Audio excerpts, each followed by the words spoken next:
જોશો તો વિરોધ પક્ષના લોકો તો પ્રચારમાં નથી આવ્યા અને ઇલેક્શન પછી બી કાંઈ કામ હોય તો આવતા નથી. મતલબ કે જે હાલમાં જે કરંટ સરકાર છે પ્રચાર મતલબ ઇલેક્શન પહેલાં પ્રચાર માટે તો આવ્યા, ઇલેક્શન પછી બી આવે જઈ રહ્યા કાંઈ કામ હોય તો, પણ આ મતલબ કે વિરોધ પક્ષના દેખાતા નથી ક્યાં છે. આ ભાઈને એવું કહો કે 5 કોર્પોરેટર છે ને એમનું નામ બોલી દે ને તો તમે કહો એટલા રૂપિયા આપી દો.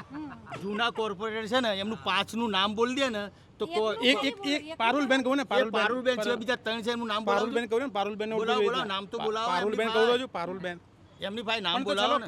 ના નામ કરતા પણ કામ કરે છે જે બી હોય કામ કયું કર્યું કામ નથી. અમારી બાજુમાં તો કહું ને અમારી બાજુમાં કામ સારું થયું છે. તમે અમારી બાજુમાં તમે 3ના કોર્પોરેટરના નામ બોલો ને. પારુલબેન તો કહું છું ને પારુલબેન તમે 3 બીજી પારુલબેનની વાત છોડો. ચલો અમારી બાજુમાં તમે આવે છે 3ના નામ બોલો, 3ના નામ બોલો. ચલો એ બાજુ એટલે હાલ હું સ્વીકાર લઉં. કોર્પોરેટમાં કરે. ચલો તમે 3ના નામ બોલો હું એમ જ કોર્પોરેટરના. કહું છું કે ચલો તો પારુલબેન યાર તમે હું એમ જ કહું, મને તમને બોલવા દો. ખબર નહીં ભાજપ સરકાર જે હોય અમારી બાજુમાં કામ સારું હાલની થયું છે. પરિસ્થિતિમાં એવું લાગે ત્રણના નામ છે બોલો કે આમાં તમે. જે 3 નામ કટિંગ થઈ ગયા ને, આ જે હાલની કરંટ સરકાર કરીને હાલની સરકાર એ લોકો એને ખ્યાલ હોય કે આ અમારામાં આ વોટ પડે એવા નહીં એને કાપી નાખાય. હા એને